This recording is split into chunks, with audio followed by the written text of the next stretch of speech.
Hello everybody, welcome to my channel or welcome back to my channel. And today we're going to be talking about Stranger Things Season 5 Volume 1. I wanted to do a recap video. I wanted to talk about my thoughts and feelings of Volume 1. I wanted to talk about theories that I have, theories that I've seen online. I also wanted to talk about the two major love triangles in this show, who I think is going to end up with who, and then obviously who I think is done for at the end of this season. As you guys know, Stranger Things is officially in its endgame. Season 5 Volume 1 dropped almost a month ago now on Thanksgiving Eve, and let me tell you, I have so many questions, I have so many theories, I've seen so many theories, and we're just gonna sit and talk about it. I've never done a video like this before, so we're just gonna kind of see what happens, see what I talk about. I have literally a Google Doc full of notes of all the episodes in Volume 1, and then I also have my notepad full of notes for episode 4 because I didn't get a chance to type them up yet, but all of these are notes and thoughts and feelings that I have on the season. I just love talking about this stuff, and I figured I would share what I'm thinking, see if anybody's thinking the same things. You know, obviously the comment section is down below if you have any theories that you want to talk about that I didn't cover, but I'm hopefully going to cover quite a bit because all I've been consuming over the last month is Stranger Things content. And like I said, we are going to recap my thoughts and feelings on Volume 1. We're going to do theories. We're going to go over the trailer for Volume 2, what I think about that, and just so much more. So if you're into this kind of thing, please stick around, see what I have to offer, and if you like what you're seeing, please subscribe, leave me a like on this video, maybe share it with a friend before Volume 2 comes out to like give them a refresher if they haven't watched it 3 or 4 times like I have. And without further ado, let's get started talking about episode 1 of Season 5, The Crawl. Okay, so the first 5 minutes of the episode is Will in the Upside Down. Back in Season 1, this is something that was released to us over social media as like a teaser to hold us over until Volume 1 came out. I believe it came out like 3 days before. So if you saw this on social media, you already know what this is. Will is in Castle Byers, and he's singing to himself, should I stay or should I go, like he did in Season 1. And then we hear a Demogorgon coming and trying to attack him in Castle Byers.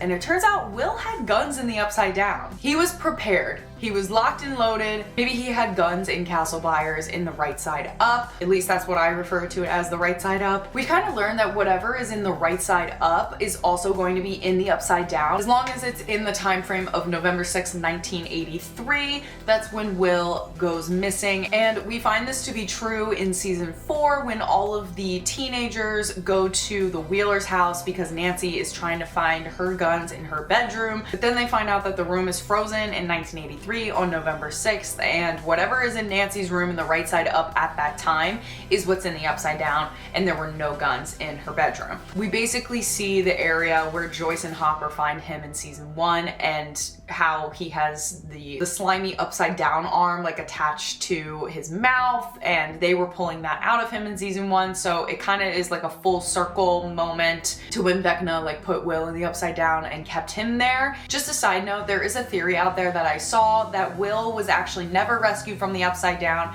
and he's actually still there, which I think that's been debunked at this point. Later we see that there is a place that looks like a wormhole that Will sees in a vision, and that's where all the kids are being kept, and there's 12 spots and yada yada yada. Obviously, if Will was never rescued from the Upside Down, he wouldn't be present, or he wouldn't be alive and present in the right side up, so I think that theory has been debunked. But anyways, next we see the opening scene and we realize that the Byers are staying at the Wheeler's house. Now, reason for this, we don't really know, except for the fact that they are in quarantine in Hawkins. They are not allowed to leave. We do find that out in Robin's recap over the radio, which I absolutely love, but we're gonna talk about that in a second. The Byers are staying with the Wheelers, probably because they're in quarantine and they're not allowed to leave. Also, the California house has been trashed in Season 4 when it got invaded by military. Also, the money that they used to get Hopper out of Russia, I'm sure that was a huge chunk of Joyce's savings, and she probably doesn't have too much else to buy a house with. Anyway, there could be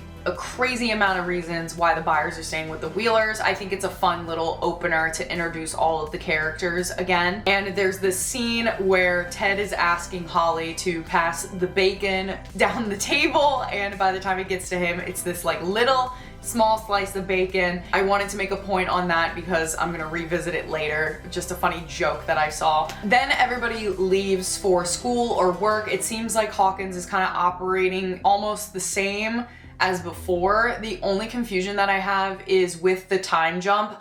I don't know where Nancy and Jonathan go. I don't know if they have jobs or what their deal is, because we don't see them really arrive anywhere until later when they arrive to the radio station, but I can't imagine that they're all working there. So, and then we see Mike and Will and Holly go on their bikes to go to school. Now Holly says, you got to turn on the squawk, like we have to hear what's going on. And it is Robin and Steve handling the radio station in Hawkins, and honestly, the way that these guys job hop, I just think it's so funny for their dynamic. And honestly, Robin having a radio station job, being an MC on a radio, is like the perfect job for her. And I also thought this was a really cool way for the Duffer Brothers to like kind of recap what has been going on over the last 18 months. At least that is the time jump that we are given in context. And a lot of people have said that this recap has been kind of rushed and it was like kind of a corny way to do it, but given the circumstances with the actors in real life growing up, they're supposed to be like 16 now, like 15, 16 years old, which I think is a little more appropriate instead of like picking up where we left off in season 4 when they were like freshmen in high school. Also, the way that everybody has adjusted to life in Hawkins, being in quarantine, all of that good stuff. I feel like this was a good way to kind of reintroduce the world to the audience. Also, if you don't already know, there's like a playlist or radio station called The Squawk, which is what it's called in the show. It's on Spotify. They're doing like a partnership with them,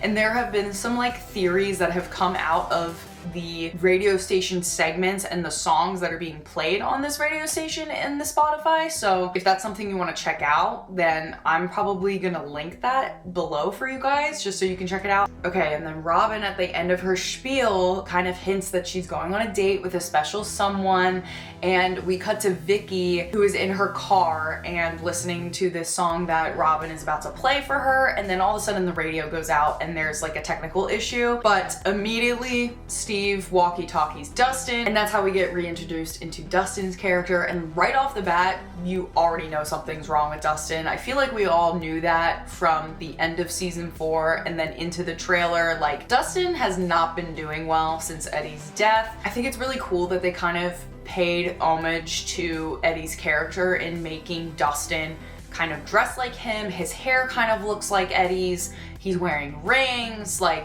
he's wearing the Hellfire Club t-shirt, and he's still not in it with the jocks at all, quite obviously. Like, he just is kind of having like a stick it to the man mentality like Eddie did. Again, Steve and Dustin are talking over the walkie-talkies. Steve is asking Dustin a bunch of questions about how to get the radio signal back up, and Dustin's like, you can't rely on me for everything. You gotta figure it out yourself, look at the manual, whatever, just shutting everything down. So we're setting the tone for how Steve and Dustin's relationship is gonna look throughout this series of episodes, and right now it's not looking too great. Dustin gets into a little confrontation with the basketball jocks. In comes the rest of the party. So immediately we see Lucas, and Lucas just looks so grown up and strong, and just like when he entered the room, I was like, oh god, like Lucas, like you're here. And he's like standing up to his old friends on the basketball team for his friend Dustin, and then Mike comes in and makes a snarky comment, and Will's just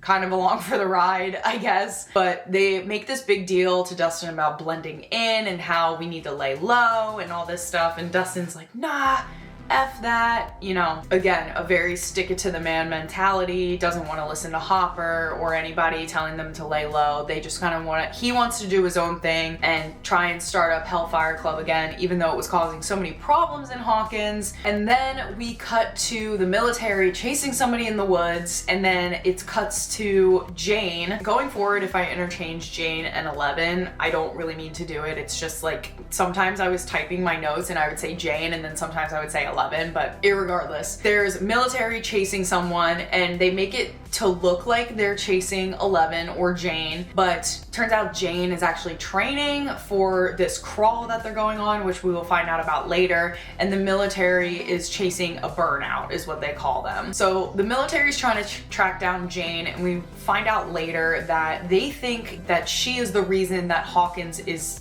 destroyed. So she is doing her training with Joyce and Hopper. It seems like they do this pretty much every day. Hopper and Jane are still hiding from the government for obvious reasons. There's this big deal made about her time, and essentially Hopper is just like pushing the envelope for her to get better at her training so that she can prove herself to go on the crawl. But there is a scene later in the episode where Jane and Hopper are fighting over whether she can go on the crawl or not because she reached her time, and he essentially will still not let her go because he is trying to protect her, just as Joyce is trying to protect Will at all times. There is a major parenting theme in this whole thing. It's just hilarious that at some point Joyce sits Hopper down and is like, why don't you let her go on the crawl with you? She seems ready, blah, blah, blah. And then on the other hand, like, she's babying Will still. And now we're back at the squawk where the 4 older teenagers are trying to figure out how to get the connection back in the radio. And this is the first time that we see the first love triangle, Jonathan, Nancy, and Steve, kind of get reintroduced and come to light. In season 4, we saw a lot of screen time with Nancy and Steve kind of reconnecting. Some people argue that Nancy isn't really sure how she feels about Steve yet. Some people argue that she's kind of gaining feelings back for him again and is showing interest again. But that brings me to the point of this current love triangle situation that's going on. They find out that the connection needs to be reconnected at the top of the radio tower, and Steve and Jonathan are competing in front of Nancy for her attention, and you see this feud start to develop. So they kind of like banter it out. I think, again, this will be explained later, but I feel like Jonathan is feeding more into the feud than Steve is, whereas Steve is just kind of, in my opinion, being himself, whereas like Jonathan is using it as like he's like blaming it on Steve, like he's trying to take my girl away kind of thing. Again, personal opinion. But as they are climbing up the tower, Murray comes in with a large grocery truck, and we find out that Murray's position in all of this is to be like the outside guy, bringing all of the outside world supplies and stuff into Hawkins disguised as a grocery delivery guy. Murray's bringing a bunch of supplies for the group, probably mostly for crawl stuff, and then he informs the group that there's going to be a burn tonight, which essentially means I think the military is bringing supplies into the Upside Down for the lab that they are connected to. But the number one item that kind of had emphasis on it in this interaction with Murray is this cassette tape that he gives to Jonathan, and he says, I think you'll find this very engaging. And I didn't catch on to this the first time watching it, but the second time watching it, I was like, oh, that makes sense. So after Murray lets them know that there is going to be a burn / they get the A-OK for a crawl, Robin does this crazy code thing over the radio where she plays Upside Down by Diana Ross, I believe. And she's explaining all of these things in code. I'm gonna be honest, I still haven't even figured out the code. Like, obviously it made sense in the moment for what she was saying, but I'm like, okay, how do they do this multiple times where she's talking through the song and she's giving a history lesson and just everybody knows what to write down, like location, time, etc., etc. The teenagers at school, so the main 4, Justin, Mike, Will, and Lucas, they all go into the woods to devise their plan. And then all of the older teenagers go into the basement of the radio station, which is hidden, and Nancy is kind of like the manager of the group. She's like explaining what's gonna happen in the crawl. She's done this a million times. Mike does the same thing with his group. They put Hawkins on a grid system, and then they ultimately have a tunnel system that goes underneath Hawkins that they also use, so that they overlaid it so that it matches up. And if anybody could answer this for me, that would be so helpful. How did they make all of these tunnels underneath Hawkins? because the last time that we saw tunnels and that tunnels were mentioned, it was in season 2. From what I understand, those tunnels were in the upside down. These tunnels, when they're traveling through them, don't seem to be in the upside down. They seem to be like regular tunnels. So my question is, did somebody make the tunnels in the 18 months that they were like in quarantine in Hawkins? Like, did 11 help make the tunnels? Or like, are we just supposed to forget that the tunnels in season 2 were upside down tunnels, and like in season 5 they're just like, just kidding, they were never like meant to be upside down tunnels, they were meant to be like regular tunnels. It just like, I don't know, that part kind of confuses me. If anybody can answer that, that would be great. Thank you so much. As the boys are devising a plan, Will starts to walk off and gets dizzy. We see the sky spinning, and this is the first indication that we see of him being able to be connected to kids' minds, because we find out later that it was Holly who was actually spinning on the playground. And I just want to point this out while we're talking about it. Obviously the first person to see Will out of sorts is Mike, and he goes over to comfort him, and somebody pointed this out, and if you know me, I haven't been like a big Byler shipper, okay? We're gonna get into this later, but somebody mentioned this interaction between Mike and Lucas, and this look that Mike gives. Hi. And this look that Mike gives Lucas, and Lucas kind of retracts his hand away. That was a little strange to me, a little subtle, but like, okay. And then we immediately jump to Holly, who is spinning on that thing on the playground. I don't know what it's called. And she hears her friend, Mr. What's-It, call her over, and this is the first look we kind of get of Holly since she was seen, I guess, like, did we see her in season 4? I guess we did, but she's supposed to be like 9 or 10 years old now, and she looks so much older. I understand like the time jump and everything, it makes it difficult for casting purposes, but she does look like she's 13. Anyways, so she gets caught talking to Mr. What's-It, which at this point, we don't know who it is. We kind of have an idea of who it is, but nobody really knows for sure who it could be, because all we see is like the suit outfit, and we've never seen that before. And Holly's teacher comes over with a look of concern on her face, and she's like, why is Holly talking to the air, like by the fence? Side note to anybody who doesn't know, but the person who played Holly's teacher in this season is actually the Duffer Brothers drama teacher that they had in high school. Essentially, she was one of the teachers that inspired the Duffer Brothers to follow their dreams after school, and I guess as like a thank you, or like a, hey, did you want to be involved in this because you kind of encouraged us to do this at a young age, they invited her to be a part of the show, which I thought was really, really cool. Then after this, we are introduced to Dr. K and the Upside Down Lab, which is revealed. She already knows all about Jane. She thinks she's the one that is the cause of destroying Hawkins and opening the Upside Down, and they're doing research on all of the Upside Down like blobs, and there's like a tentacle monster that they're keeping enclosed, and it's all run by the military, and she just seems super determined to find Jane and kill her, because that's gonna stop everything. Little does she know about Vecna. So that's kind of our introduction into Dr. K, and then the pan out is essentially the military base that is in the Upside Down. Dustin is visiting Eddie at his grave, and there is something written in red, which is burned in hell. And earlier that day, Dustin left the pet snake, the school's pet snake, in Jason's locker, literally wrote all over the locker like Hellfire lives. Like, he knew what he was doing when he was putting this snake in Jason's locker and marking it with Hellfire. He finds out that the burn in hell is actually written in blood, with the snake's blood. They killed the pet snake. Then we see all of the basketball players popping up, giving these corny one-liners to say hi to Dustin before they beat him up. And then he gets into this brawl with all the basketball players, which personally, I feel like Dustin held his own in this fight, but ultimately he's just outnumbered, and it's not gonna be looking so good for him.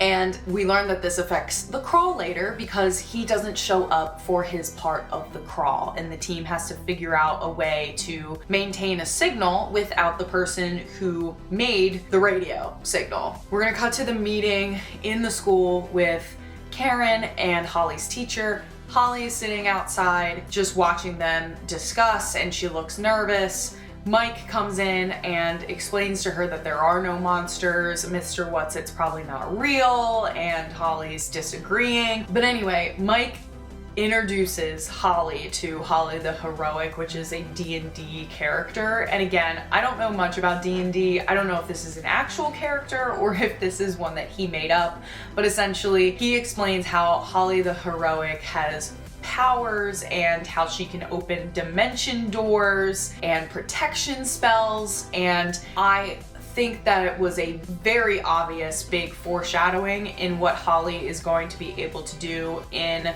Vecna's mind realm that she ends up being in, and we kind of see the parts of that in the second trailer for Volume 2, but we have to visit Max in the hospital because she's been in a coma for a year and a half, which I don't know who's paying for that, or if because Hawkins is in like a state of emergency, nobody has hospital bills nowadays. But if you were keeping somebody in a coma for a year and a half, I feel like that's completely unrealistic and super expensive. But again, it's a TV show. Nothing has to be completely realistic or completely explained for. We just know that she's been in a coma for a year and a half. You could see that her hair has grown a little bit. It's in braids to keep it from natting up. Lucas is there and Will is there to visit her.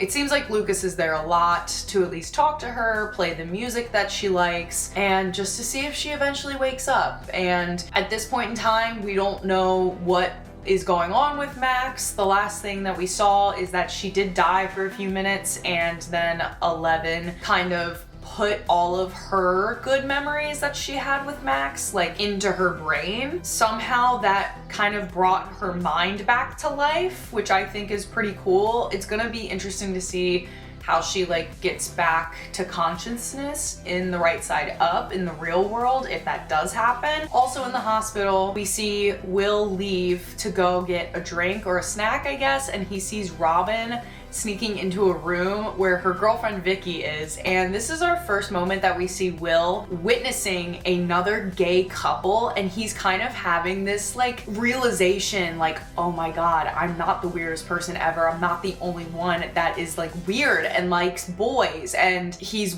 just seeing Robin and Vicky have this relationship and this interaction that he has never seen in two other people in public before.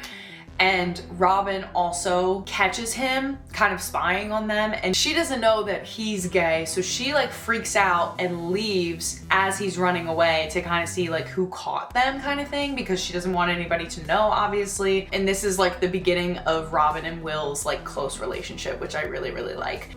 We're getting ready for the crawl at this point, and Mike and Jane are reuniting for the very first time as a couple in this season. It's not super lovey-dovey. Obviously they're like happy to see each other, and I guess there's like lines you can't cross with like minors in TV shows. I thought they were gonna share like a peck or something. It's just like a really nice hug. They seem, it gave me like really good friend vibes, and then like same with the conversation on the top of the roof. Like it could have been seen as lovey-dovey, but again, I got platonic, not like trauma bonded vibes, but like kind of. Maybe trauma bonded's not the word that I'm looking for. They just have this like close platonic bond that I'm seeing. They're just really cute talking about their future on the rooftop, and that sometimes could be foreshadowing like a not so good future for the two of them, that they're gonna get out of there and like just look at sunsets all the time and be like giddy and happy. I don't know, my fate for Jane is not very positive at this point in time. So they are down in the radio station meeting up for the crawl. They can't find Dustin, and Will is like, I built the radio signal with Dustin, like I can handle it. And Joyce is like, no you can't, it's too dangerous, I won't let you go. And then she volunteers Jonathan for it. So then Jonathan and Steve have to be in the same car, which again, tension building, great excuse for this to happen. Later in the crawl, we see Hopper go through the Mac Z, which I learned, I don't really necessarily know what that stands for, but everybody is calling it the Mac Z. He hops into the truck, goes through to the upside down. Mike said he's flipped, which I think is a great term. he's flipped, so he's in the Upside Down, and essentially I feel like, again, they're bringing these supplies to the military base so that people can live there comfortably in the Upside Down, you know, give them military weapons, etc., etc. Hopper is supposed to jump out at some point, but they are stopped by a Demogorgon, and then we see Will actually be the Demogorgon, and he's like attacking all of them.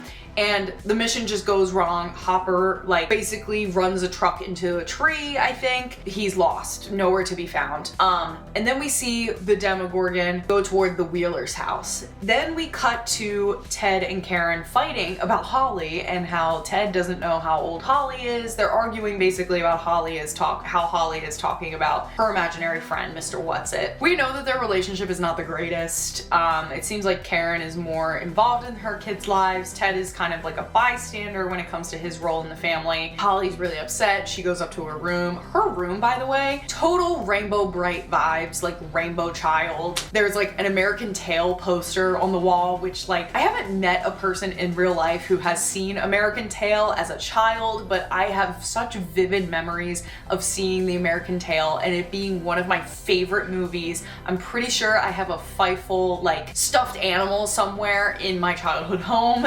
Somebody was saying that there's like a theory, there's like a reason that the American Tail poster was there. It's like a context clue for what's gonna happen to Holly or like her progression throughout the season. But anyways, I just think her room is super cool. And then we end with the Demogorgon coming through the roof of her room, and that's where we are left off in episode 1. I absolutely loved it. Some people think that the pacing was super fast. Some people say that it was slow. I think with what they were given, with the recapping of it all, and with obviously how much they are trying to portray to us in such a small amount of episodes, I feel like they did a really good job.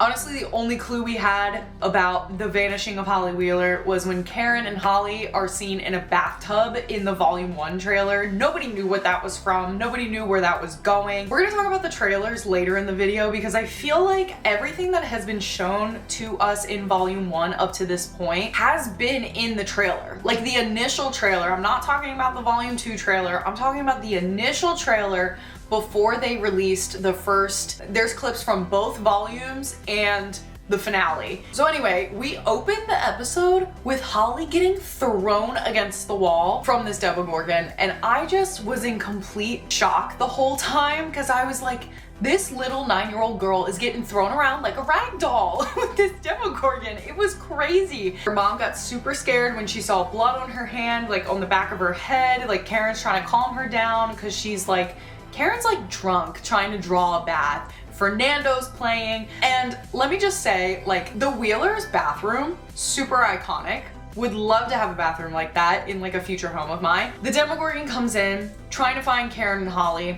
Karen ultimately tells Holly they have to go underwater in the bathtub, and that did seem to work only because Ted came in and was calling for them and distracted the Demogorgon. Now there is a theory that Karen knew how to hide from the Demogorgon. It's like she's seen them before. She knew to hide in the bathtub away from the Demogorgon, and that somehow explains that she has seen Demogorgons before and she has fought them before. I don't necessarily believe in this theory or think it's like relevant or accurate. So then they got out of the tub, they were able to run away. Again, Ted, super funny. Just being like a super dad. He sees the Demogorgon, doesn't freak out, just say heavens to Betsy, and he starts like trying to whack at it with a golf club. Ted gets thrown and he looks pretty bruised and slashed up. He's got like this whole gash in his chest there. The thing I said about the bacon in the beginning of episode 1, somebody made a joke online that said,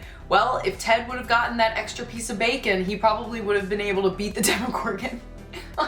Y'all are too much. I'm dying. This is insane. Karen is running down the stairs with Holly, and they end up in the kitchen where Karen is saying, step back, Holly, and she's trying to protect her baby. She grabs a wine bottle, smashes it, and starts just hacking away at this Demogorgon, and it's like the most iconic Karen scene ever, and I am like so proud of her. And there's this theme going around of the Wheeler family, at least Karen and her children, they all have a fighting spirit. Like that whole conversation between Karen and Nancy in season 3 about being a fighter and being like motivated and dedicated and just like not wanting to stand by and be stagnant. That's like really being shown in this season with specifically Nancy and Mike. But then we see Nancy and Jane coming through the door of the Wheeler's house, and they put Nancy in like this slow-mo shot of like her shocked face, and I love that shot so much. It conveyed like so much emotion and drama, and you didn't know what she was gonna see. Like, is Karen dead? Where's Holly? Holly was gone. Karen's blood was all over the floor. She was gashed up all over her chest, and she couldn't really speak. There was a doorway to the Upside Down that was open by their front door, and Nancy just kind of like sends Jane into the Upside Down, which is what Jane wanted anyway, but Nancy was like, go find Holly, I need to take care of my mom. Nancy and Mike bring their parents to the hospital, but we see Nancy in the bathroom like trying to rub like her mom's and dad's blood like off of her hands, and she's like, this was like one of the major clips I feel like that was focused on in one of the trailers for the season. Of course, the pink soap meant you were in a hospital. Couldn't figure out where she was. I thought she was in a gas station bathroom. Gas station bathrooms, they don't even have soap. Made sense once I saw it for the first time. I was like, oh yeah, hot pink soap. Hospital. They always have hot pink soap. Don't know why I missed that. She's vigorously washing her hands. She feels super guilty for everything that her parents just went through. She's having like a breakdown about how she should have gotten them out of Hawkins quick enough. Then Lucas has his little monologue of, I don't believe in coincidences anymore kind of thing, and I feel like that is just a major quote to just exemplify the entire show. The entire Stranger Things show. I don't believe in coincidences anymore. It seems like the Duffer Brothers have found a way to connect every single little thing in the show from beginning to end. So while they're at the hospital, we see Jane and Hopper in the Upside Down. They run into each other. Hopper's like, why are you here? And Jane explains, well, Nancy told me to come here to find Holly because the Demogorgons got into the Wheeler house, and then the Demogorgon got hurt and came back and left an opening, and that's where I came in. And then Hopper's like, well, how did the Demogorgon get hurt? And Jane's like, Karen with her wine. And I think that's one of the most iconic, funny lines of this whole first volume so far. And then we cut to Steve and Jonathan, where apparently the van battery went out when something happened in the crawl. So Steve was very lucky enough to come across somebody to jump the van, and they start this conversation with Steve wanting to bring flowers to Nancy in the hospital while her parents are like hurt and there, and Jonathan's like, all you do is think about how you are appealing to Nancy and it's super selfish that you want to bring her flowers. Calls him like a jerk, a meathead, just basically makes the flowers about Steve's ego. And Steve is like, dude, I'm thinking about our friend, my friend, Nancy, and how she would feel in this situation. And ever since you came back from California, you've been this like pothead weirdo. That he essentially tells Jonathan that the only person more miserable in their relationship than him is Nancy. He's not wrong. Like, Jonathan was literally about to break up with her last season, and now that he's back, he's still acting pretty weird, and he's making all of his insecurity about his relationship about how Steve is trying to steal Nancy away from Jonathan, which can what Steve is doing be considered like trying to win Nancy back? Sure, but I think Steve is just trying to care for her as he has cared for literally anybody in this group. I mean, it's been told time and time again that Steve has no stake in this game. Like, he's not related to any of these kids. He's only friends with like the teenagers, and his parents aren't involved. He doesn't have any siblings. Like, he is just there to protect his friends and make sure that they're all safe. Dustin finally comes out of the woodwork after they get the van started, and he is like beaten to a pulp. His nose is running. He says he ran into like a telephone pole or something. I don't know. He said he had a bike accident, and that's why he's all beaten up. People are seeing right through it, but they don't care to ask because they just don't want to start a fight with Dustin. Steve and Dustin's arguments continue to grow, and Jonathan's sick of it. The whole team's sick of it. Like, they are just a bickering couple, and it doesn't seem to stop. A lot of people are saying that the reason that they're fighting so much is Dustin is retaliating against Steve. He wants to not have this close relationship with Steve anymore because he's afraid that if he loses Steve as well, then he's just gonna get heartbroken all over again like he did with Eddie, and honestly, I don't blame him. This is also a big reason why I don't think we will be getting a Steve Harrington death in season 5. I'm just saying, I feel like there's a lot to unpack when it comes to Dustin and Steve's relationship, and I really think that there's a lot of plot armor as to why Steve is not going to die this season. Then we're moving on back to the hospital. Nancy and Mike are like itching to see Karen. Not really Ted, just Karen, because they want to ask her about Mr. What's-It and like possibly who this person could be, who Holly was talking to. And so they sneak away to find their mom, and they're trying to get her to write because her voice box is damaged, so they don't want her talking really. But Karen seems like terrified throughout this whole interaction. Her heart rate's up. She's happy to see her 2 older kids, but she's worried about her youngest kid, and she just wants to tell them everything that's going on, but she has to write everything down. And I think the 2 kids coaching her through this whole thing was super sweet, and it's revealed to us that Mr. What's-It is Henry. And then they show Vecna 1 Henry like face reveal. He's wearing the nice suit, and that was pretty much like a no-brainer, right? Like I had an idea that it would be like a different type of character, but I was like, it's probably just Henry. I feel like they couldn't introduce a new villain again in season 5. I feel like that would just be pretty redundant. Also, we saw Vecna like in all of the sneak peeks of the season, and then we also see him in his Vecna form, so it's kind of like, why is he in his Henry form? Where is that? We see Holly going into Henry's house, and then we realize like there's this weird like dream state, mind state that Vecna has put these kids into, like mentally, but like physically they're in the upside down, and that's where his like Vecna body is. So it's like just kind of confusing in a way, and I think we get a further explanation when we, spoiler alert, we see Max in episode 3 and 4. But anyways, I feel like I went off on a tangent. So then we go back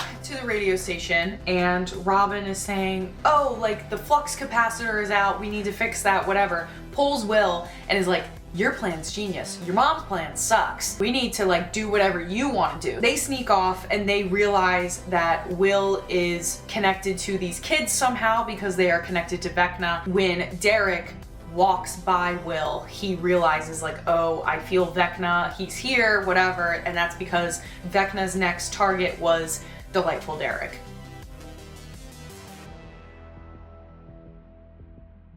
Speaking of Delightful Derek, we are going to get into episode 3, the Turnbow Trap. This is where things start to get really, really exciting. I feel like episode 3 and episode 4 in this volume were like, they were chef's kiss, they were great. We didn't know this before going into volume 1, but there were a few movies that the Duffer Brothers suggested that we watch in preparation for season 5, and Home Alone was one of them. 100% Home Alone was meant for the Turnbow Trap episode. Obviously, if you guys watched it, you know that the team is like setting up a trap for the Demogorgon in the Turnbow's home, and it's just super well thought out. And in episode 3, this is also the big scene where Jane and Hopper have their first encounter with the military. So they're at the upside down wall, and they are realizing the upside down wall is like self-healing because Jane is trying to open it with her powers, and Hopper is just like going at it, stabbing.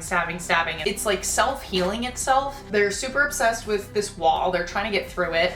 The military comes, and there's this like sonar signal thing that takes 11 out. Like she is clutching her head, screaming. It seems like her brain is just like rattled. She can't use her powers. She's like incapacitated. Hopper can't even hear it. It's almost like, you know how like dogs can hear like a certain frequency and humans can't? It's kind of like that, but it's like painful to her. So they end up hiding behind a billboard. The military ends up finding them. There's like a shootout sort of situation. Hopper takes out the signal, he grenades the soldiers, and he ends up getting a soldier who is alive, who he ends up interrogating later in the episode. We'll get back to that. But essentially he takes out the signal, Jane is fine, and then they end up defeating all of the military personnel at the wall. One thing I did notice with the military too is like they don't seem super scared of the wall. The one guy pees on it And I also had a question about the military patches that they have. There's like a wolf and a sword patch on their uniforms, and I looked up what that meant. And essentially it says it's like the military wolf pack. It's the Criminal Investigation Division and the 10th Mountain Brigade. So basically all of the guys that have like the wolf patch, they're a part of the Criminal Investigation Division, which is like a special division in the military. So they're part of like the Upside Down lab crew. And then something else that I saw on Google, it was like all of the military men at the MAC-Z are the Indiana National Guard. So they're not the Criminal Investigation Division. They're the National Guard. It's something completely different. Robin and Will are on their way back from their little side mission on bikes in the morning, and Joyce is like out in her car trying to find them, and Robin's like, do you think she saw us? And Joyce like skirts back around, turns around, and she's like, get in the car. Joyce starts yelling at Will and about how it was dangerous, whatever. And Will says, just because you're my mom doesn't mean you know what you're doing. And I was like, that was the first time that Will like stood up for himself, and he was like, your plan sucked. We found this out about Vecna. We know the next target, it's Derek, and I would like to make sure that Vecna doesn't get to the next target so he ends up like Holly, and maybe we could like, you know, figure this whole thing out and find Holly. So that was a great monologue for him. I love that he's standing up for himself. We're finding that like his newfound confidence is kind of through Robin, which is great for Will, but maybe not so great for Robin, because that's a lot of like hand holding and character development that ultimately sometimes ends up in a character not surviving. Again, more on that later. And then we see Holly and Henry back in his like mind state situation, and he's feeding Holly like her favorite foods, which there's a lot of like Predator references. We don't really know why he's taking children at this point. I feel like we still don't really know what he's doing at the end of Volume 1, but he ends up also giving her music, which the theory behind giving her music in his mind state is that if she gets used to the music and she connects good memories with the music in his mind state, if they were to play Holly music outside of the mind state, there might not be a way for her to try and get out. So I feel like we might see a look into that at some point. Again, I don't feel like he would have given her music for no reason. Like, we know that music helps against Vecna and his powers. It like keeps him away. All the good memories are in people's favorite music, so giving her music definitely was not a counterintuitive move for him. There's like definitely like a reason behind that. They're talking about Derek and how to get him away from Vecna. So then Mike lays everything out to them on the table using his little figurines, and he's like, we need to get somebody who's close to the Turnbow family into the house, somehow convince all of them to leave the house and get Derek out of sight. They also said like, we need to make sure Vecna doesn't see where they are, so that they're gonna be blindfolded so they don't know where they are, essentially. And this is when Mike and Lucas go to see Erica at school, and we have a cut to Erica in Mr. Clark's class, and Mr. Clark is talking about wormholes, funny enough, and there's like this diagram on the chalkboard, and I'm like, that might be interesting information to know for later. And sure enough, there was a reason why she was learning about wormholes. Lucas and Mike interrupt her favorite class. She's like, you have 60 seconds to explain why you interrupted my favorite class. And in literally 60 seconds, Lucas botches this whole story about how she needs to ask Tina to hang out and basically help her knock out all of the Turnbow family. And we learn that Erica and Tina are not on good terms right now because of something that happened in gym class.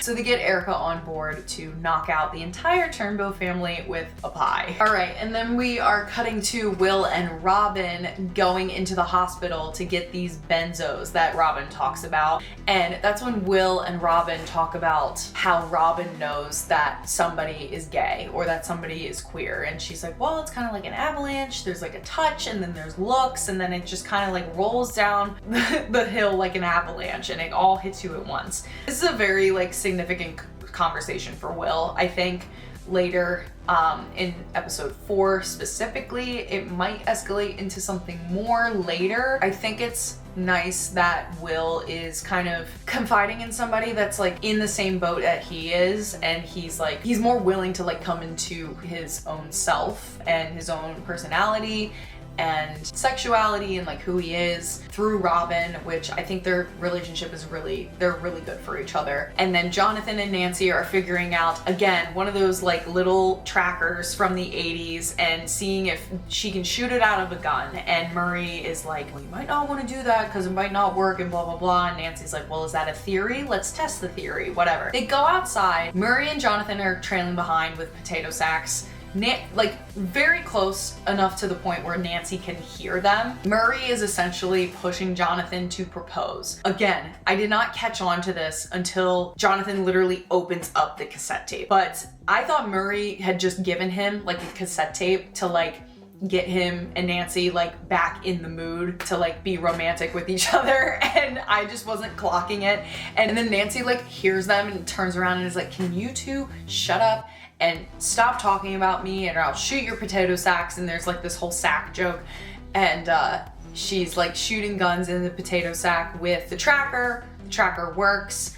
And then as they're walking away, Jonathan opens up the cassette tape, and that's when an engagement ring is revealed. I will just say that I sincerely hope, because there's a theory out there that the ring is for Hopper to give to Joyce. And at this point in time, I sincerely hope that it is, because if we are giving all of these context clues that Nancy and Jonathan's relationship is not in a good place right now, whether it's Jonathan wanting to propose or Murray pushing Jonathan to propose because their relationship is on the rocks, either way, it's not a good idea. That is not how you fix your problems, kids. If your relationship is on the rocks, do not get a rock. Jane and Hopper, they are drilling into this military man to see what is behind this wall. That's when 11 says, behind the wall, it's Vecna. I can't get behind there because it's my kryptonite, whatever. The second that she said Vecna's behind that wall, I was like, it's 8. There's no way it's Vecna behind the wall. It's 8. This negotiation scene didn't really do a lot for me. I didn't really care for it, but I will say the character that is being interrogated, the military man that is being interrogated, I am almost 100% positive he's playing Dr. Brenner in The First Shadow on Broadway right now, which I thought was really, really cool. Just like best of both worlds. He's like in the show, but he's also in the Broadway show. So he's just involved in like the Stranger Things universe. I don't know if they did that on purpose, but super cool. So then we go back to Vecna's dreamland in his home where Holly is, and she has this really cute outfit on. She kind of looks like a mix of Alice in Wonderland, like Little Red Riding Hood, and then she obviously looks like her little D&D character that Mike gave her with the blue dress. And she is debating on going out on this journey with this letter that was given to her in the mailbox. But she ends up going in the woods anyway, and the last thing we see of her is she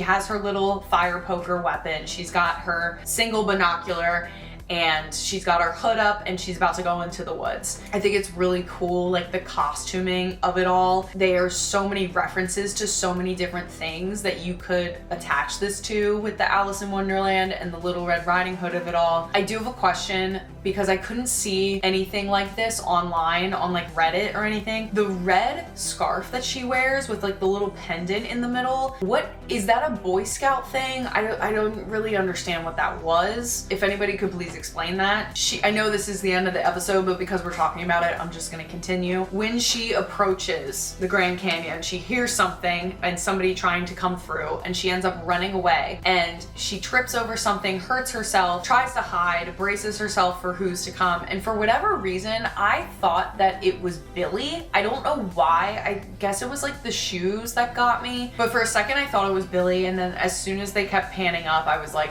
it has to be Max. There's no way it's anybody else, because it's not Eddie. We saw him die. And I also, if Eddie were to come back, he's not coming back as a human being. He's coming back as something else. Billy doesn't make sense. We saw him die. I, again, don't know why that crossed my mind, but we revealed that Max is there, and she looks tired. She looks dirty. Her hair's matted, like, not completely matted, but it's like disheveled. Some people were saying she gave off like Mad Hatter vibes, but you could tell she had been there for a while. She's been hiding out for a minute. Going back to the Turnbow house, we're introduced to Derek finally.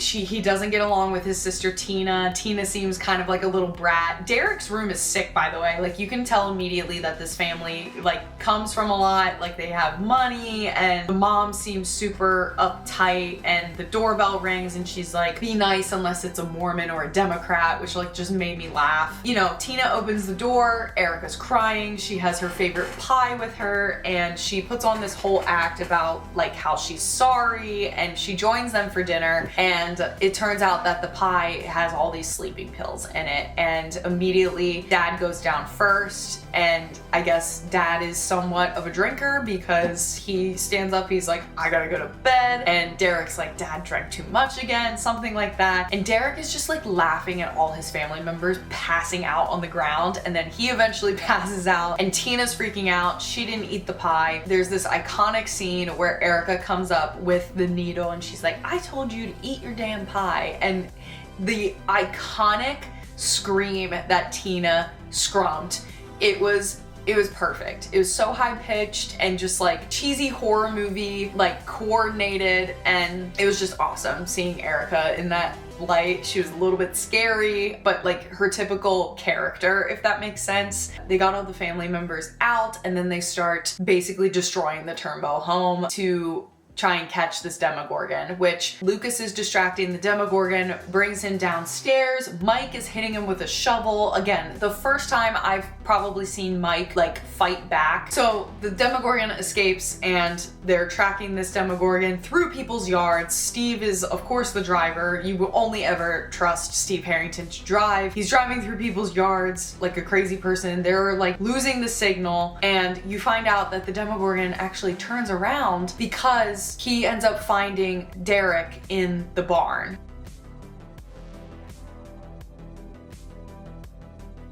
The best one out of the volume so far, the best one out of the season so far, in my opinion. So long story short, Derek is being loud, he is being obnoxious, and he's not listening to anybody because he just thinks he's being kidnapped for no reason. And then the Demogorgon shows up, and Will is like in the eyes of the Demogorgon. Again, I don't think Demogorgons have eyes. I don't know how this is happening, but we see like the Demogorgon looking down at Joyce, and the Demogorgon's not fighting her. Joyce is like hacking away with a saw, trying to get the Demogorgon back, and the Demogorgon's not fighting back at all. So this is the first point where we see Will kind of controlling the Demogorgon, trying and testing his limits and seeing where he can go with it.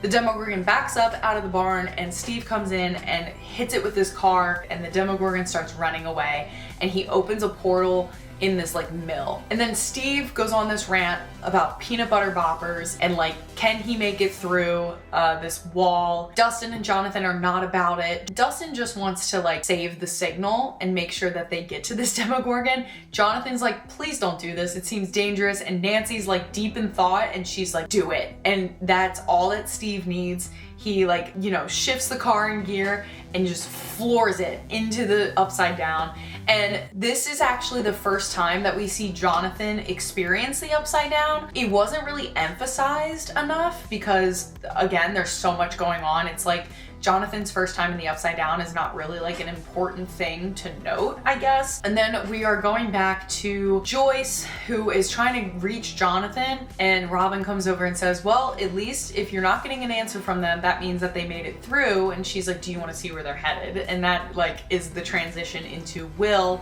painting on the barn wall. He starts painting the wormhole that we see in Mr. Clark's class, and he draws these stick figures that there's 4 kids in there. He's like, I saw 4 kids in this like circular room, and there's like 8 different spires that still exist. So they're talking about how he needs 12 kids. That's probably the number he's getting to. So why 12? And then there's a theory out there that like he's trying to recreate what Hawkins' lab was with 12 kids, even though I feel like there were more than 12 kids in Hawkins. I can't even remember. They're going back and forth about like, why 12 kids? Are they already targeted? What are we gonna do? Whatever. Then we finally cut to Max and Holly in the dream state. The the dream realm. Holly's really hesitant to talk to Max because she was being told by Henry, like, hey, there's monsters I need to look out for. Is Max a monster? The way that Max proves that she is not a monster and that she's actually who she says that she is she's like, how do I know that your sister Nancy stopped Mike from getting a mohawk in freshman year or something? She's like, what color was the mohawk? It's like hot orange. There's an AI picture going around right now of Mike with an orange mohawk, and I think it's the funniest thing in the world. It's like, oh, mind you, like this, if Nancy weren't around, like this is what Mike would be doing right now, and it's so funny. Max is telling her about the dream world and how it's a prison, and we kind of get left on a cliffhanger. I do want to talk about Max's experience in Henry's dream realm. You know, she obviously dies, right? And then she gets woken up and she's in Hawkins' lab when all of the kids die, and she gets freaked out because she has no idea where she is, and she tries to go through doors. She keeps going through different memories. Eventually she ends up where she was with the Dear Billy scene, with the running up that hill, the iconic scene of season 4, and she sees Lucas in the hospital room listening to Running Up That Hill. And she's like, I literally was so close, I could feel his hand, and it was like the sweetest explanation ever. And she looked so hopeful. From what it sounded like, she was doing this for months. Like, she was going through memories of Vecna's for like months on end before she finally got to this point. She almost made it out, which her heart rate kept going up when she was trying to make it out of the dream realm and like out of her coma. So I'm thinking, like, if she would have made it out, was she gonna have a heart attack? Like, what is going on? Her heartbeat is at like 140. I don't know what the healthy like heartbeat is, but I know 140 is kind of a lot. And then the music turns off and she gets cut off from the outside world. She gets chased by Vecna into this Grand Canyon situation, and he gets terrified over this Grand Canyon. And I'm like, what happened in this canyon that made him so scared? And the only thing I can think of is if the mind flare got him in the Grand Canyon, and that's when he started being like this weird, troubled, dark kid. Back in the Upside Down, the teenagers plus Dustin are alive. They phone in to Hopper and Eleven, and they're like, hey, can you come help us? We're trying to track down the Demogorgon to get Holly. Hopper's like, we're kind of busy, dude. Where are you? And they tell them their location, and he's like, oh, but we ran into the wall at a completely different point than you did. He was like, can't help now, gonna call later, good luck, essentially, and hangs up. Well, Dustin finds out later that the point that Hopper pointed out, plus the point where they are at the wall, it's a circle, because he obviously passed algebra and Steve didn't, and that was like a big argument, whatever. He hurt Steve's ego, it's fine, whatever. Dustin finds out, Dustin's so smart, he finds out that the wall is a circle, and the center of it is the Department of Energy, which is Hawkins' lab. The last that we see of them in this episode is Dustin and Nancy giving each other a look, being like, wouldn't you want to find out, like, if it's Hawkins' lab that started this wall situation? That's all we see of them.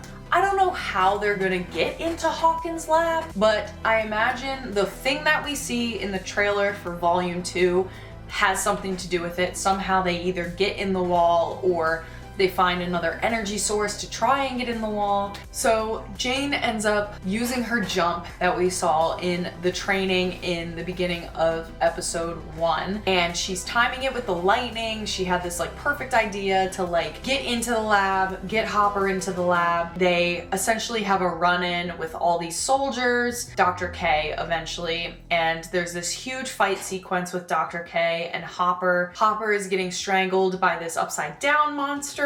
And I'll be honest, this whole like Jane and Hopper getting to the lab storyline essentially was a little drawn out for me. I don't think 11 was a prominent part of this volume of the season, which I think is fine. I think she's obviously going to play a bigger part in the next part of the season. He ends up saying goodbye to 11 and saying like, I'm going through the door and gonna try and find Vecna. You need to take this compass, go northeast, find Nancy and the others, don't look back. He's like, I love you, Jane. I am super proud of you and what you've become. He's having this super like heartfelt confession to his now daughter. He's been treating Jane like his daughter, and she's got issues with, Jane's got daddy issues essentially. Like, she has only ever known this guy, Dr. Brenner, as Papa, as her father, and we find out that he was super abusive to her, and he obviously ends up dying. And now that she found a father that actually cares for her,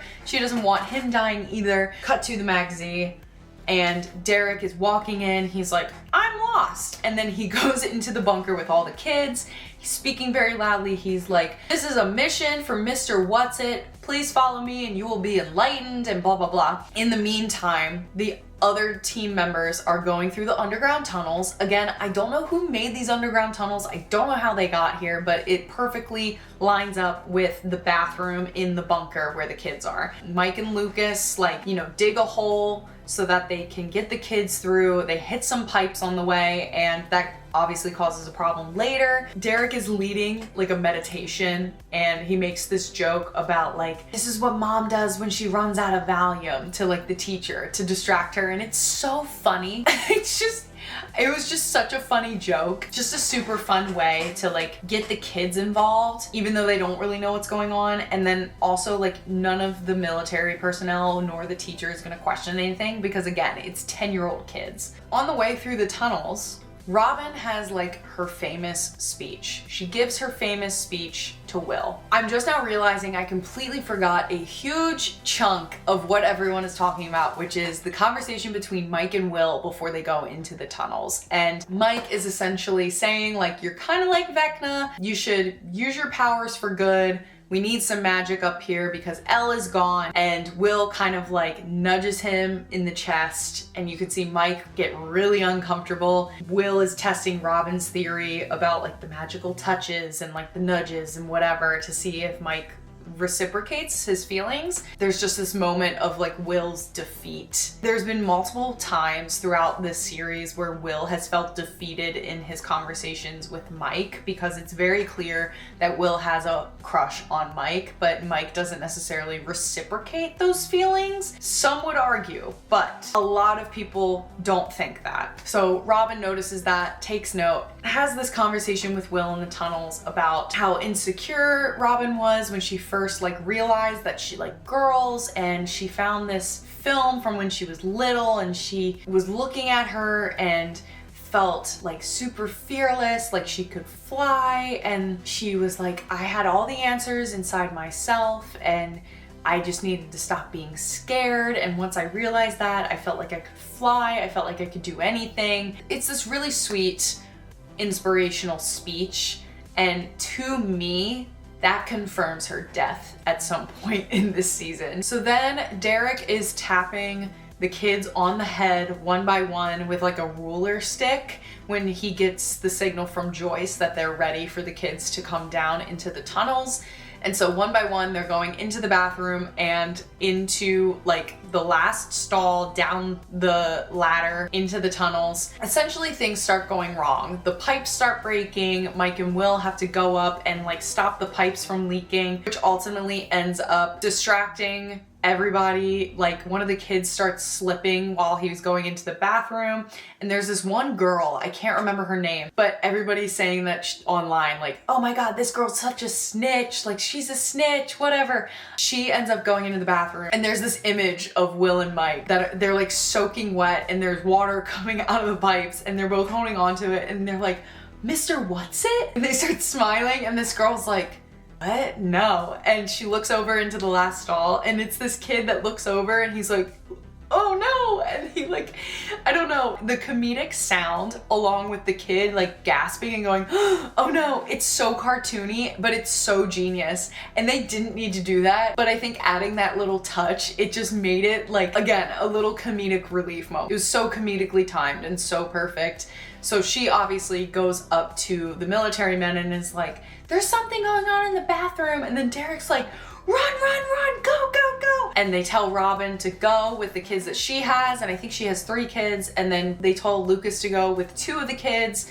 So they keep running. And then Joyce, Mike, Will, and 3 other kids are caught in the Max Z. We get one last shot of Hopper coming out of the hallway where we think he's gonna blow himself up. Obviously he's fine, and 11 goes over to the door and opens it, and we see 8. And I was right, and I was super happy that I guessed that right off the bat. 8 seems super happy to see her sister, and I just think it's amazing that they brought back a character from season 2. It just seems obviously full circle. They needed to bring back 8 in order to defeat Vecna. This is one of the theories I want to talk about with the D20 dice. Super fun theory, and I don't know if they've confirmed it or not, but and then the Max Z sequence is like, it was pure cinema, as people would say. It was insane. When the Demogorgons came up from the ground, chaos ensues, right? You have these one shots of them following a Demogorgon around, and then they're just like ripping like body parts off of people. There's a Demogorgon that flies into like the bird's nest and pulls the guy off the bird's nest that has a machine gun. He just like pulls him and throws him.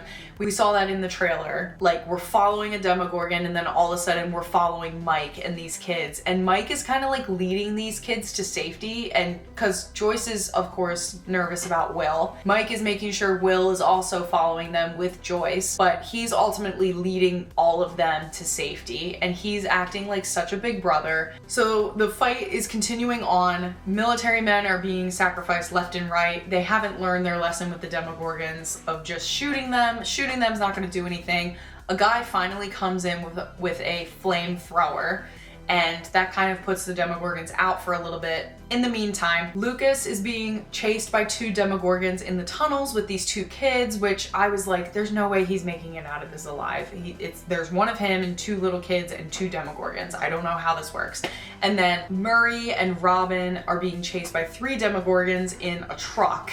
And that was really cool to see the Demogorgons just kind of like drop dead and limp when the fire hit them. I thought they were gonna get away. I thought it was gonna be great. But again, we saw a lot of this fighting sequence in the trailer. So I knew the Demogorgons were coming back because they like start ripping at the truck. It's also amazing how like in the trailer, we didn't even know what was in the truck at the time. I thought the Demogorgons were just like ripping the truck open to get Murray and Robin out and to kill them, but alas, there were children in the truck, which is like, I don't know, just the whole concept of children being taken for a sorcerer's power is like not great. And then we see Vecna for the first time, and Vecna's got a new look. He took Ozempic. No, I'm just kidding. No, I mean like the look of Vecna in season 4 to season 5 is like a huge upgrade, and they made him look like more Skeletor-like. Vecna kind of reminded me of a combination of like the Night King from Game of Thrones and Voldemort a little bit. Like, he had more of a Skeletor look to him, and he had like the little I guess you would call them like shoulder pads almost, but they were like fingers, and it was just super royal looking, but at the same time like creepy villain, obviously. And then you have his one hand where his fingers are longer than like the fingers on his other hand, like in season 4. But they had an upgrade because now they like Elastigirl out, and they're like tree branches, and it's like the most insane thing. But like Vecna just kind of like tosses Joyce to the side. He wants Will. He picks Will up with his sorcerer powers and brings him over, and he's like talking to him about the kids, and he's like, you see them, and like you were the first because you were so weak, and you taught me what I could do. And the only thing I'm thinking this entire time is like, does Vecna know that Will can see through the Demogorgon's eyes? Like, does he know any of this, or does he think Will is like powerless still? What I thought was weird, and I never really understood, was that he like brought Will over to talk to him and to like torture him a little bit mentally, but then he just like let him go and walked back into the Upside Down like nothing happened. Like, he wasn't gonna kill Will. He just was like, yep, I'm gonna let the Demogorgons like do their thing now, and then just left. Like, I thought that was super odd, but it didn't matter though, because the next thing that was revealed was like the best ever. We just see a cut of the Demogorgon jumping at Mike and Will's eyes, and then it starts Robin's monologue all over again, and then you see these memories, and it makes me cry every time. You see these memories of Will when he was a kid as Robin's monologue is being replayed. and it's all of the stuff in season 2 that people were telling Will when they were trying to like convince Will to come back to the forefront of his own mind when he was taken over by the mind flare. It's all of the memories that people were telling him about. So it's like the first day that Mike and Will met each other. I can't remember who asked who to be friends. It doesn't matter.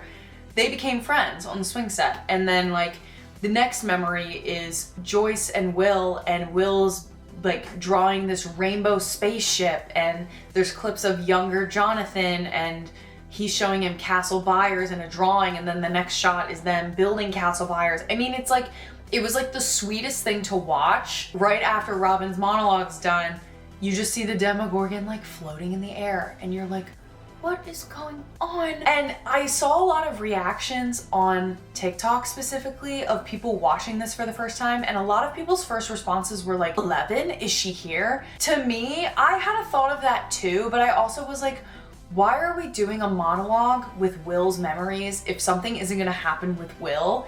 And so the second they panned down and his eyes were in the back of his head and he was like, I think it was this motion, I freaking cried and I screamed, and it was the greatest 5-season build-up reveal of a character I think I've ever seen, ever, in anything that I've ever watched. Like, Will deserves this. He's been through hell and back. The second I saw that he had powers, I was like, and then, you know, he stopped Lucas's Demogorgon and Robin's Demogorgon. And next thing you know, he's lifting them in the air and then he's cracking their bones like Vecna did with the other people. I think it was just such a good callback. They tied it together so well. I think the thing that gave me chills the most in that scene was the cut shots of him in the Demogorgon's eyes, seeing all of his friends from the Demogorgon's perspective, like, gave me chills. And then he like kills the Demogorgons and then he wipes away his nosebleed, and that's literally all we have. That's literally all we have. And it was the perfect ending.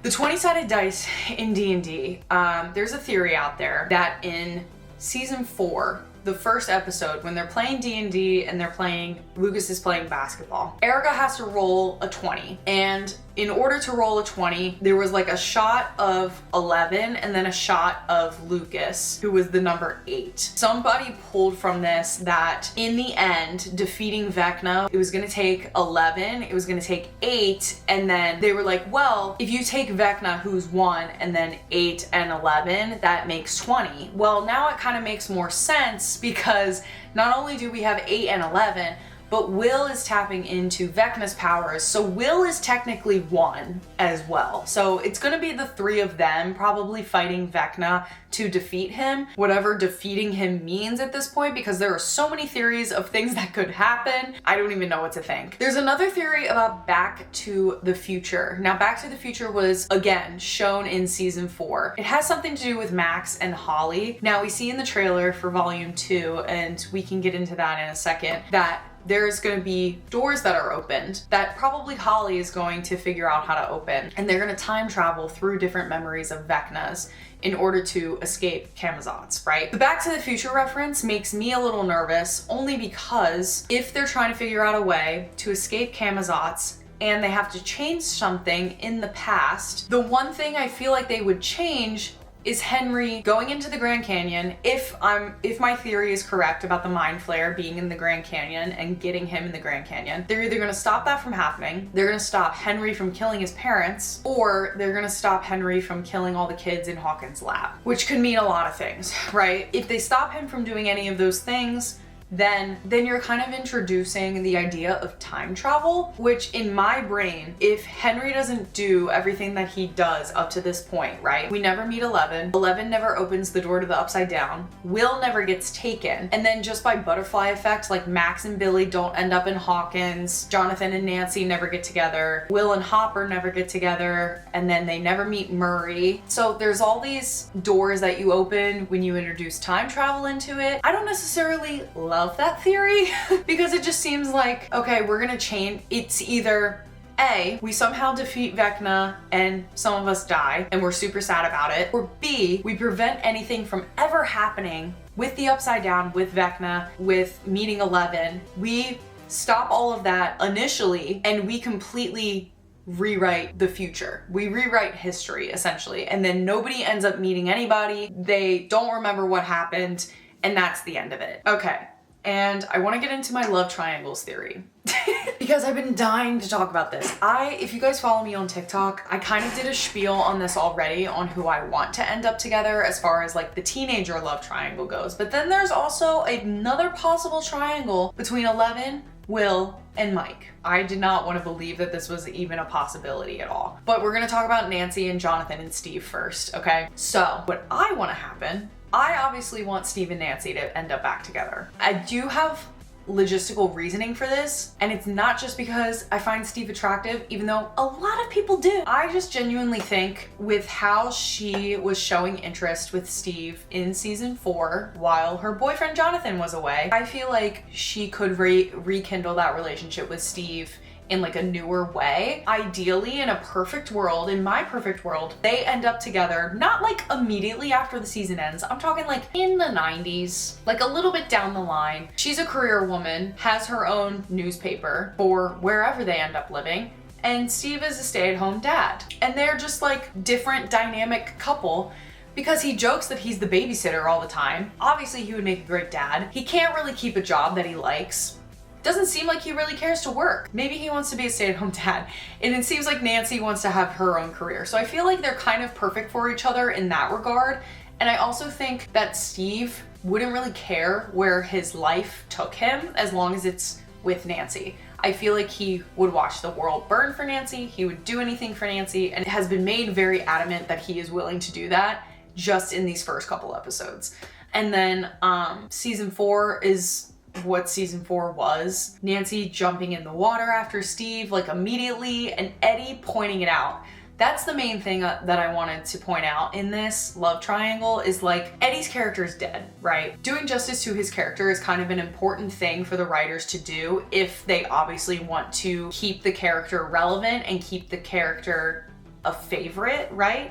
Which they've already sort of done. They've referenced Eddie multiple times in Dustin's wardrobe, in his hair, in Steve's comment of Dustin's tone, and in Robin saying, a good friend always said, bad news first. If they were to completely overlook Eddie's monologue, it was a monologue about how Nancy essentially gave one of the biggest signals of, hey, I still care about you, maybe a little bit more than like a friend. And Eddie saw that and was like, I'm really cynical, but I watched her jump in after you, not even 2 seconds after, and that's someone that loves you. Like, I don't feel the writers would have made a character spew out that monologue to another character if it wasn't gonna end up being something in season 5. Like, to me, I feel like they don't need to end up together at the end of the season for me to be happy. I feel like in order for it to make sense in the writing, just based off of Eddie's monologue to Steve, there needs to be a conversation between Steve and Nancy of like, hey, we still have feelings for each other. Can we explore that? Again, they don't have to be together, but Nancy could be like, I really do care for you and I might still love you. And I'm sorry I didn't realize that earlier because I was traumatized over the fact that my best friend died and I was taking it out on you because I don't know if you knew how to handle it. I didn't even know how to handle it, and I took it out on you, and that's why we broke up, essentially. That's my analysis. Now, moving on to Will and Mike and Eleven. The Byler people, they might have gotten me, okay? Do you remember that scene I was talking about in episode 1 where Mike gives Lucas this weird look of like, hey, don't touch him. And Lucas is like, oh shit, sorry, dude. That's what got me. And you know what else got me was the color theory. Somebody did a color theory on Will and Mike, and apparently one of them is blue and one of them is yellow. In season 1, when Joyce paints the letters, the alphabet on the wall, and she strings the lights down, I think the M is blue and the W is yellow. Sorry, Mike is yellow, Will is blue. Okay, so I'll put a picture up, but essentially when she strings the lights, M is yellow, W is blue. And throughout the seasons, there is like color theory just thrown into it. Like season 3, there's a shot of Will and Mike in the roller rink. I don't know if the colors are switched so that they're each other's colors, or if like Mike is yellow and Will is blue, but like they're looking down at 11 after she like hurts Angela, and their colors are above their heads. There's also the colors of yellow and blue in their bedrooms in season 4, I believe. Or I'm sorry, all of this is season 4. The color theory thing was like the main thing for me. There are some people saying that when Will gets powers at the end of episode 4, Mike's face like lights up, and some people are like, that's when he falls in love with him. And I'm kind of like, that to me just makes Mike a hoe for somebody with powers. Like he like confesses his love to 11 when she gets her powers back, and then he's gonna also fall in love with Will because he has powers. That just makes me not feel great about Mike. The thing that also not confirmed it for me, but the thing that makes me nervous is there's this screen grab in the Volume 2 trailer. It's the only interaction that we have between Mike and 11, and they do not look happy. Like, I don't know if it's like a tense shoot, we're about to go into battle type of look, or if it's like a she's disappointed in him type look and he looks guilty. That's where my mind went, is the latter. Like, she's disappointed in him and he looks guilty. Now, if this is to be true, if Byler is endgame, my concern is the rage that is going to come with that realization to Jane. She's only ever been in love with Mike. She's only ever known love because of Mike. If Mike confesses to Jane that he has feelings for Will, like in a romantic way, how is she gonna react? Is she gonna blow this whole mission? Is she gonna like side with Vecna? Is she gonna have a villain arc is what I'm saying. Like, people are like, oh, Byler is so endgame. So what's gonna happen to Jane then? Is she gonna be more willing to die because she has nothing to live for? She's like, well, the guy that supposedly loved me is actually in love with his best friend and I'm not wanted anymore. Maybe Hopper actually does end up dying. She's like, okay, I have nothing to live for. I am sacrificing myself. As far as my predicted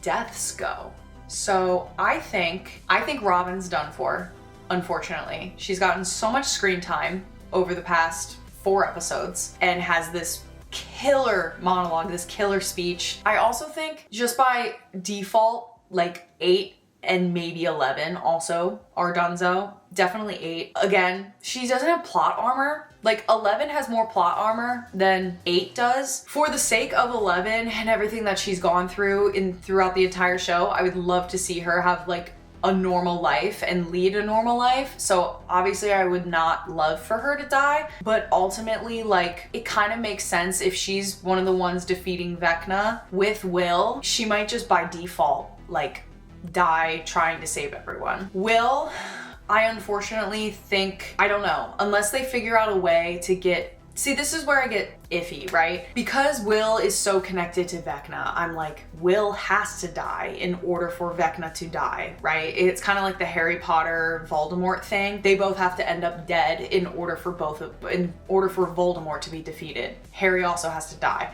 But then somehow they have to, if they can figure out to disconnect Voldemort from Harry, so if they disconnect Vecna from Will, then Will can live. The reason I'm so conflicted about Will is because I for sure think Jonathan is done for. As much as I wish that they developed his character like a little bit more, I feel like he was super developed in the beginning and then kind of like plateaued and then has just like kind of gone downhill. Now he might redeem himself by sacrificing himself. That's the only way I see him going out though. Like, if he ends up living, it's kind of like his life, unless he's with Nancy again. What is he's gonna live with his mom the rest of his life? I don't know. I don't think Joyce loses both of her sons. That's the only reason I go back and forth on this. I'm like, okay, if I definitely think Jonathan's done, then somehow Will has to live. But I don't see a universe where Will dies and Jonathan lives. Like, I feel like it makes a lot of sense that Joyce is spending so much time on Will. She kind of forgets about Jonathan, and then she feels super guilty in the end because Jonathan ends up sacrificing himself or he ends up dying. And she's like, I should have like paid attention to both of you. You were both my babies, blah, blah, blah. So yeah, those are my predictions. Maybe just like throw Murray in there. I don't really know. The Volume 2 trailer looks sick. Like Nancy coming out of the truck, like, and blasting the military is awesome. And we do see like the little energy ball thing with Nancy, Jonathan, Steve, and Dustin at some point. So that's what I think Hawkins' lab is in the Upside Down. There's like this little energy ball that controls everything. They did throw in the you die, I die monologue. Didn't love that. I didn't love that. I didn't even talk about possibility of Steve dying. I think Steve, as much as the Duffer Brothers are teasing Steve's death, I don't think he's gonna die. That would be such a cruel thing for Dustin to go through. No other clips of Will or 8 or 11 using their powers. We actually didn't see Will at all in the trailer except in the beginning where he's hugging his mom. So I feel like there's, again, a lot we didn't see. I felt like a lot of the preview for the entire season was chunked into Volume 1. Like I feel like they used a lot of clips from Volume 1 in the season trailer. So we've seen a lot already, but super excited. As of now, when I'm recording this, I have no watch on. It's a week away. Christmas is a week away. And I honestly, I can't, this is gonna be the longest week of my life. I don't know. I'm super excited. Let me know anything that I've missed or any other theories you guys want to talk about in the comments below. Let me know what you think is going to happen in Volume 2. And let me know if you liked this enough that maybe you want me to do it for Volume 2 and before the finale, and we can discuss everything. Yeah, I'm going to leave that here, you guys. Thank you so much for watching. Please subscribe, and happy Stranger Things watching. God help us all. I'll see you guys in the next one. Bye.